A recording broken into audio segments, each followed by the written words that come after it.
ஆடி அமாவாசையையொட்டி கடற்கரை, ஆற்றங்கரை, கோவில்கள் மற்றும் நீர்நிலைகளில் முன்னோர்களுக்கு தர்ப்பணம் கொடுத்து சுவாமி தரிசனம் செய்தனர். இதையொட்டி உடுமலை திருமூர்த்திமலை அமனலிங்கேஸ்வரர் கோவிலில் பிரம்மா, சிவன், விஷ்ணு சிறப்பு அலங்காரத்தில் அருள் பாலித்தனர். விவசாயிகள் குடும்பத்துடன் பாரம்பரிய முறைப்படி மாட்டு வண்டிகளில் வந்து சுவாமி தரிசனம் செய்தனர். திருமூர்த்தி மலையில் தங்களது முன்னோர்களுக்கு தர்ப்பணம் கொடுத்தனர்.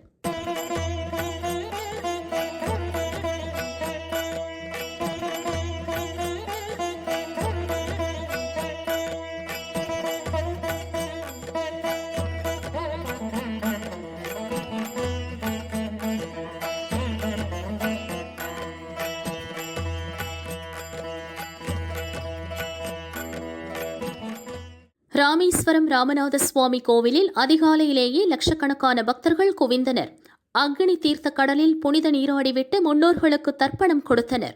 தொடர்ந்து கோவிலில் உள்ள 22 புண்ணிய தீர்த்தங்களில் நீராடிவிட்டு சுவாமி தரிசனம் செய்தனர்.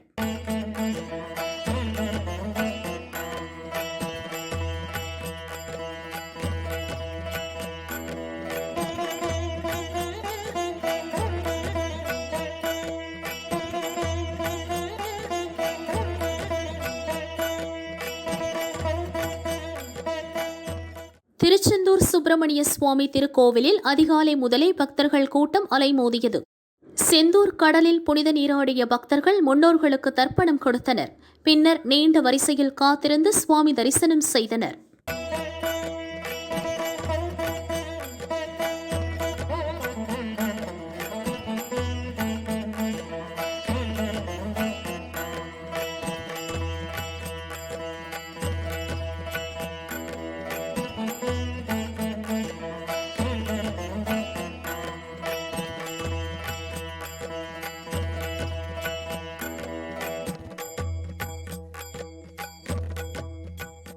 ஸ்ரீரங்கம் அம்மா மண்டபம் காவிரி படித்துறையில் ஆயிரக்கணக்கான மக்கள் முன்னோர்களுக்கு தர்ப்பணம் கொடுத்து வழிபட்டனர். அங்குள்ள விநாயகர் கோவில் முன்பு விளக்கேற்றி பசுவிற்கு அகத்திக்கீரை வழங்கினர். காவிரி ஆற்றில் வெள்ளம் பெருக்கெடுத்து ஓடுவதால் தீயணைப்புத் துறையினர், போலீசார் பாதுகாப்பிற்காக குவிக்கப்பட்டனர்.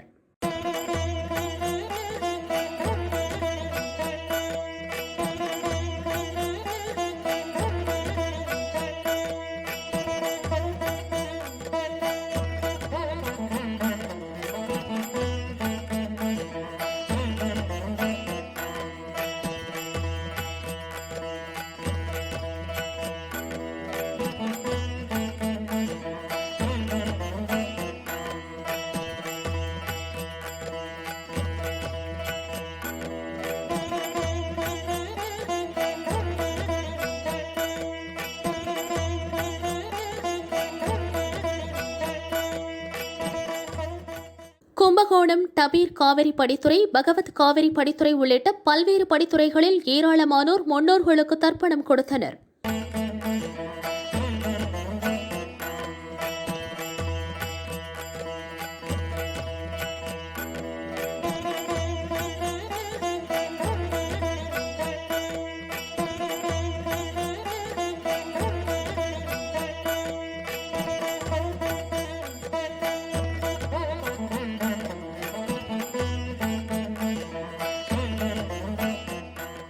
கோவை பேரூர் பட்டீஸ்வரர் கோவில் அருகே நொய்யல் ஆற்றங்கரையில் உள்ள தர்ப்பண மண்டபத்தில் திரளானோர் திரண்டு முன்னோர்களுக்கு தர்ப்பணம் கொடுத்தனர்.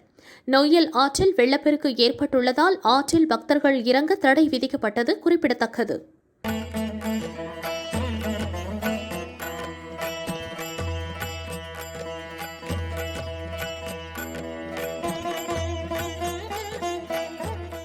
காவிரி ஆற்றில் ஏற்பட்ட வெள்ளப்பெருக்கு காரணமாக ஒகேனக்கலில் முன்னோர்களுக்கு தர்ப்பணம் கொடுக்க தடை விதிக்கப்பட்டது. அங்கு வந்த மக்களை போலீசார் தடுத்து நிறுத்தி திருப்பி அனுப்பினர். இதனால் ஒகேனக்கல் பகுதி வெறிச்சோடி காணப்பட்டது.